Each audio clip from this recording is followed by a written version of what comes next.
From February into March of 1872, in less than 6 weeks, Standard Oil took over 22 of Cleveland's 26 rival refineries. That wasn't just a buying spree. It was an industrial neighborhood going dark like someone pulled the main breaker. You think you're watching an oil story. You're actually watching the moment a market gate quietly changes owners. And once a gate has an owner, everyone else gets 2 options: pass through and pay, or stay outside and starve. This isn't a conspiracy. It's documented history with dates, numbers, and signatures. And it matters to you more than you want to admit, because systems like this don't die. They just switch industries. Let me show you how that gate got locked, and you'll understand why the state could smash Standard Oil and Rockefeller still came out winning. In 1865, refined oil sold for around 58.75 cents per gallon on average. By 1870, it had dropped to about 26.375 cents. That's not just a price drop. That's a signal the entire industry was being dragged into a cost war that small players rarely survive. When prices fall, people like to believe the winner is whoever sells cheaper. Wrong. In chaos, the winner is often the one who can endure longer. And endurance isn't about virtue. It's about cash and the ability to control operating tempo. In 1870, Standard Oil incorporated in Ohio with capital of $1 million. That's not just a corporate number. That's a ticket into a scale game while everyone else is still running on breath.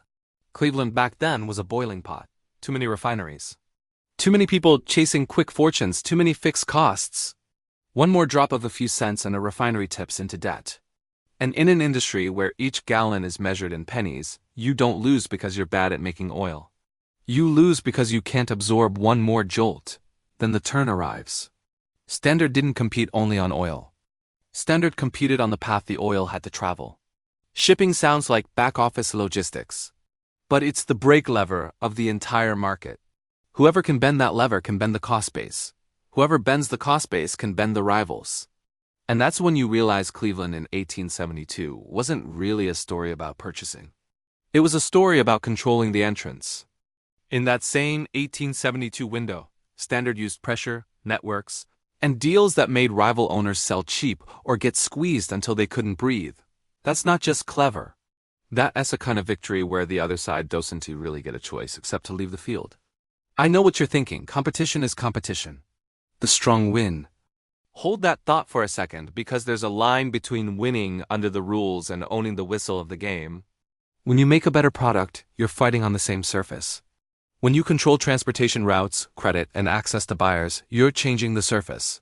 Those 3 together form a choke point. And the player standing at the choke point doesn't have to run fast. They can stand still and still win. Here is what makes it dangerous for ordinary people. You can't see the choke point. You only see the price tag.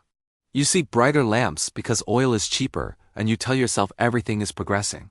But at the same time, the number of businesses that can choose their own fate is shrinking, and you never hear an alarm. And when a system wins by making prices cheaper, it becomes even more dangerous. Because it buys the crowd's silence with convenience. It makes you grateful to the very thing that's teaching you dependence. Then Rockefeller took the next step. He made power harder to see. On January 2, 1882, a trust agreement was signed, pooling the stock of 40 companies under 9 trustees, with 41 investors signing on to the arrangement. That's not just legal structure. That's how a network becomes a brain. That same year, the trust was often valued around $70 million. That's not just a valuation, that's the market price of coordinating an entire industry. You know the feeling. You look around and see many names, but the decisions start to feel strangely uniform. That's when power learns to wear a mask. It doesn't need to appear as a hand around your throat. It shows up as normal order. The state couldn't ignore it forever. On July 2, 1890, the Sherman Antitrust Act was signed into law. That's not just legislation. That's society admitting there are games the free market won't self-correct, because the gate has been locked from the inside. But laws don't walk into the street by themselves. They need collision. And the collision came later than most people expect. On November 15, 1906, the federal government filed suit under the Sherman Act against Standard Oil of New Jersey, roughly 70 affiliated companies, and 9 individuals. That's not just a big lawsuit. That's a strike at a system that had grown long enough to start calling itself normal. By 1909, a lower court ordered dissolution. That's not just a verdict. That's the state saying out loud, you're not only selling oil, you're selling the right to enter the market. On May 15, 1911, the U.S. Supreme Court upheld the core of the breakup and required Standard to be split into separate companies, commonly described as about 34 major pieces. That's not just breaking up a company. That's an attempt to cut the hose that was choking an entire industry. It sounds like a clean ending. Ordinary people would think, it's over, the monopoly got smashed. But this is where you need to stay alert, because history loves a dirty trick. It gives you a victory on paper, then takes it back through the mechanism. Not long after, around 1913, Rockefeller's wealth was estimated at about $900 million. That's not just rich. That's proof you can lose a company and still win a system. So what's the real question if you want to survive games like this? If Standard was cut apart, why did money and power still swell as if nothing changed, maybe even faster? Because winning and losing isn't about the company name. It's about the choke point. You just watched a gate get locked, then watched the court swing an axe. Now comes the part that should make you angry. The lock can survive the axe. Because the breakup in 1911 attacked a name, a charter, a legal shell. Rockefeller had already moved the real power somewhere harder to grab. Not into a logo. Into the narrow places the whole industry had to pass through. Think of it like this. If you control the only bridge, you do not need to own every house in the town. You just need everyone to cross the bridge to buy bread. And the oil business had 3 bridges: rail, pipe, and paperwork. That trio is where the win lives, and it is also where you get trapped without noticing. Start with rail. In 1868, the Lakeshore Railroad gave Rockefeller's firm a rate of 1 cent per gallon, or 42 cents per barrel, which was described as about a 71% discount off listed rates, in exchange for a promise to ship at least 60 carloads a day. That is not just a deal. That is a private law written in freight charges, and it silently decides who gets to be cheap. Now picture yourself as the other guy. You are not worse at refining, you are simply smaller. You cannot promise 60 carloads a day, so you cannot buy the same rate. So your cost is higher before you've even touched the crude. You start every race 10 meters behind, and people still call it competition. This is where the trick becomes lethal. The public sees a price war and thinks it is good for them, while the suppliers see a toll booth and realize they are dead. One looks like savings, the other is a noose. And the noose tightens slowly enough that most people clap while it tightens. Then comes the move that makes rail power even more frightening. You turn shipping from a service into a weapon. A discount is not just money off, it is oxygen control. If one refiner can ship cheaper, they can undercut you, force you to sell, then buy your equipment for scraps after you fold. And in early 1872, Cleveland was where that logic ran at full speed, and the market learned what it feels like to be switched off. But rail was only the visible bridge. The quieter bridge was buried underground. On October 10, 1865, Samuel Van Sickle's pipeline began pumping oil at about 81 barrels per hour, delivering roughly 1,950 to 2,000 barrels a day through a 2-inch pipe using 3 pumps. That is not just a geeky milestone. That is the day oil stopped needing wagons and started needing infrastructure. And infrastructure has a dark property. It wants a single owner because one owner can coordinate it, and coordination looks like efficiency. Until you realize coordination can also be control. The same pipe that removes waste also removes your freedom to root around a bully. By 1879, the Tidewater pipeline built what is commonly described as a 109 to 110 mile, 6-inch trunk line to move crude across the Alleghenies, with pumps reported at around 80 horsepower pushing flows around 250 barrels an hour. That is not just engineering. That is a direct attack on a gatekeeper. Which tells you everyone already understood the real fight was about the path, not the product. Here's the ugly lesson. Once the industry learns that the path is the prize, every innovation becomes a land grab. Whoever schedules the flow, controls the storage, controls the valve, controls the day. And if you can control the day, you can control the month, which is how you control a competitor's cash. Which is how you control their life. Now you might think, fine, build your own pipeline. That is the American answer. But this is where systems win. They make the obvious escape route unrealistic. Pipelines are capital, permits, right-of-way, and time. The moment you need a decade and millions to escape, you are already late. The gatekeeper does not need to block you forever. They only need to slow you long enough that your bank runs out of patience. And while you are fighting for the ground, Rockefeller's machine is fighting for the paper. Remember the trust you saw in 1882. It is not just a corporate hack. It is the way you coordinate hundreds of decisions without standing in the room. It is the way you turn messy competition into one brain with many hands. And once decisions are centralized, the system can do something terrifyingly simple. It can decide where competition is allowed to exist. In March 1892, the Supreme Court of Ohio ordered the Standard Oil Trust dissolved, and the structure was reorganized into about 20 companies that kept moving together anyway. That is not just a legal setback. That is the moment you learn the difference between destroying a creature and destroying its behavior. Then in 1899, Standard Oil of New Jersey became the holding company, legally reborn in a form that could hold shares across states. That is not just reorganization. That is a system adapting faster than the law can reload.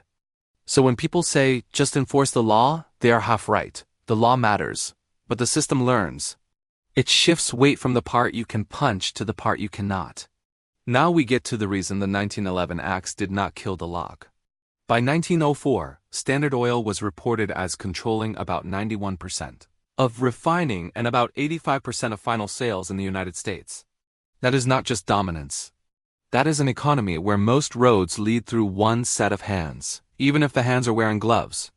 And when you are that embedded, your power is not only in pricing. It is in timing, in access, in the ability to make your competitors guess. Markets hate uncertainty. Humans hate it more. If you can force rivals to operate in fog while you operate with a map, you will win without looking like you are cheating. Here's a quick pattern break. Stop. Look at your own life. If one platform controls how customers reach you, you do not need to be banned to be destroyed. You just need to be demoted. Your sales fall. Your staff gets cut. Your landlord still wants rent. And people outside will say you failed because you were not good enough, while the gatekeeper never has to touch you directly. That is why these systems keep winning. They let the victim take the blame, which keeps the crowd calm. Now, to be fair, there is a counter-argument, and it is not stupid. Between 1870 and 1885, the price of refined kerosene is often cited as dropping from about 26 cents per gallon to about 8 cents per gallon. People got cheaper light. Families benefited. That part is real. And in that same period, standardist costs per gallon are often cited as falling from almost 3 cents in 1870 to about 0.452 cents in 1885, which suggests real efficiency, not only bullying. So yes, you can say, maybe the public traded chaos for lower prices and got something tangible. Maybe the machine worked. Maybe the machine even improved life. But here is the survival warning. When lower prices come bundled with fewer exits, you are not just buying cheap kerosene. You are buying dependence without reading the contract. And dependence is always more expensive than it looks at checkout. Now back to the 1911 puzzle. Why did Rockefeller still come out ahead? Because the court did not reach into every narrow passage. It ordered a breakup of the holding structure, but it did not magically create new rail lines, new pipelines, new tank farms, new ports, new distribution muscle, new relationships. The physical world and the logistical world did not reset to zero. And money loves certainty. After 1911, investors could price the pieces separately. In accounts about the breakup, the net value of companies severed from Jersey Standard in 1911 has been described as about $375 million, roughly 57% of Jersey's value. That is not just accounting trivia. That is the sum of parts effect. Sometimes one giant looks heavy and risky, but many smaller giants look investable.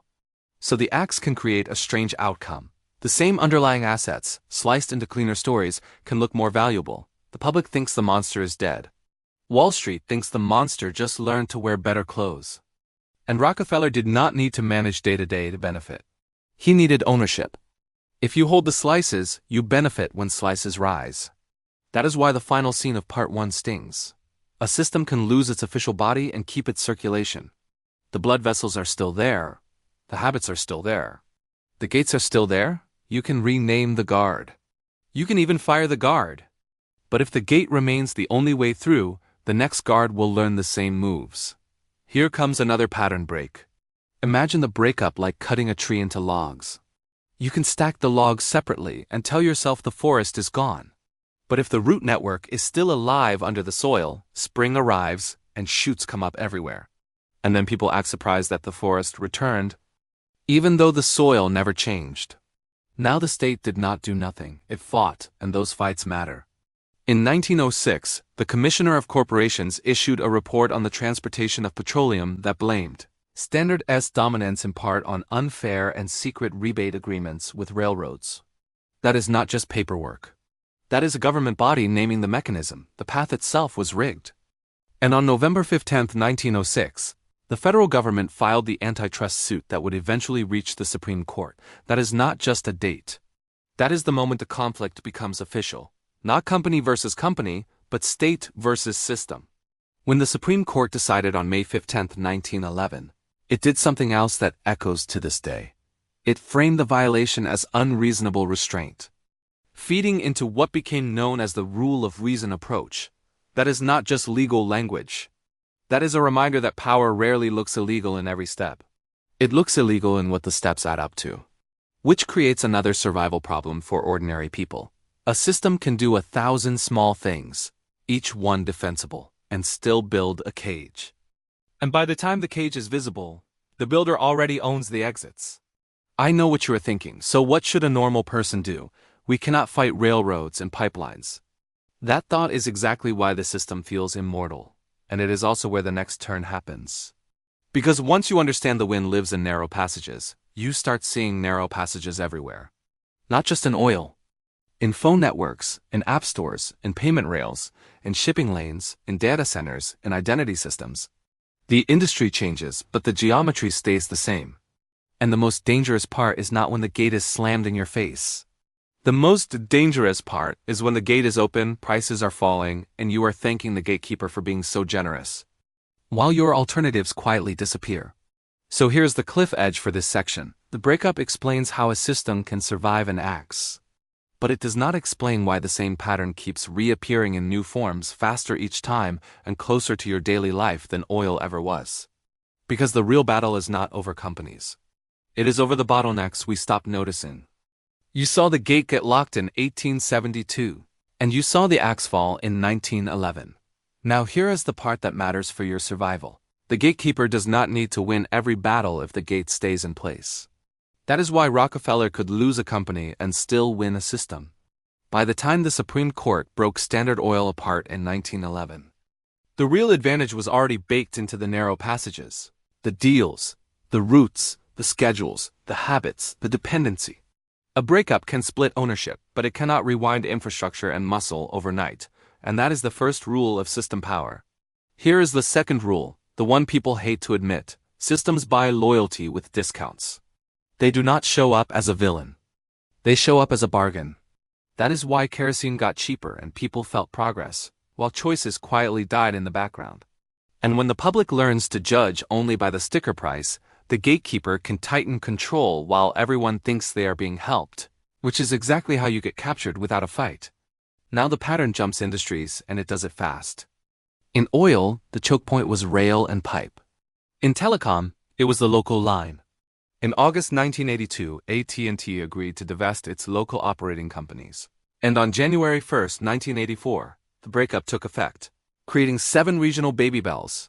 That was supposed to reopen the gate. And for a while it did. But the deeper lesson was darker. The gate moved from one place to another. And most people only noticed when their bill, their options, or their service suddenly depended on a new set of hands. In software, the choke point was the default. The government sued Microsoft in the late 1990s. The trial began in 1998, and in June 2000, a district court ordered a breakup remedy. In June 2001, an appeals court vacated the breakup order and sent it back. And by November 2001, the case moved into settlement territory. You do not need to love Microsoft or hate Microsoft to learn the survival lesson. If one product becomes the doorway to all other products, the fight is not about features. It is about who controls the doorway. And here is what should make you furious in 2025. We are back in the doorway era. Except the doorway is now in your pocket, your browser, your payment button, your search box, and the ad pipes that finance the internet. On March 21, 2024, The U.S. Department of Justice and state attorneys general sued Apple, arguing that Apple's conduct makes it harder for Americans to switch smartphones and imposes high costs on developers and consumers. Notice what that language is really describing. Switching, friction, lock-in. The modern gate is not a railroad rebate. It is the cost of leaving. Then Google started losing in rapid succession. In August 2024, the DOJ says a federal court found Google to be a monopolist in search, and to have acted to maintain that monopoly.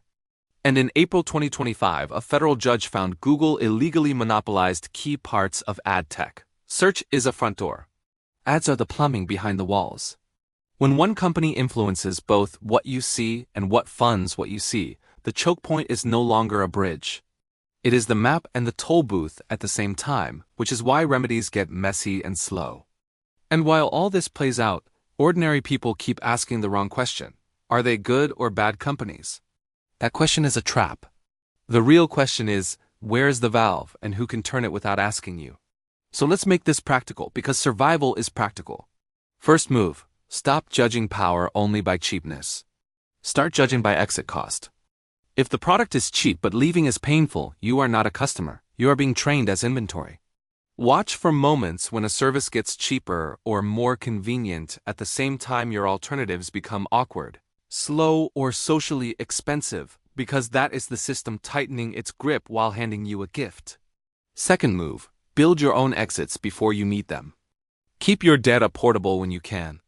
Keep at least one substitute habit alive, even if it is slightly less convenient. Pay attention to what depends on a single login, a single platform, a single marketplace, a single payment rail. The day you need to leave is never the day you have time to prepare, and the gatekeeper is counting on that panic. Third move, learn to recognize choke points by their behavior, not their branding. A choke point always produces the same symptoms. It sets the rules for access, it punishes anyone who roots around it, and it makes its control feel natural. It may call that safety, quality, or user experience. Sometimes it is partly true. But the test is simple. Can you switch without losing your life momentum? If the answer is no, the gate is doing what gates do. Now a hard truth. Governments can sue, courts can order remedies, and companies can be split. But systems have an instinct. They adapt to the new law, then they rebuild concentration through the next legal form. Look at oil itself. In December 1998, Exxon and Mobil signed a merger agreement with a fixed share exchange ratio, with Exxon shareholders set to own about 70% and Mobil shareholders about 30% of the combined company. This is not a moral lecture. It is the biological behavior of scale-seeking control, and it shows you why the Rockefeller pattern keeps resurfacing even after it gets ended. That is why this story is not really about a man in a dark suit in the 1870s. It is about a geometry of power. Whoever controls the narrow passage can be attacked, fined, even cut into pieces, and still end up winning if the passage remains narrow and everyone still has to walk through it. So here's the warning you should keep in your bones. If you wait until the gate is visibly shut, you are already late. The real takeover happens earlier, when the gate is wide open, prices look friendly, and you are telling yourself you are free because no one is pointing a gun at your head. Systems do not need your consent, they need your routine. And once your routine depends on one valve, your life starts negotiating on its knees.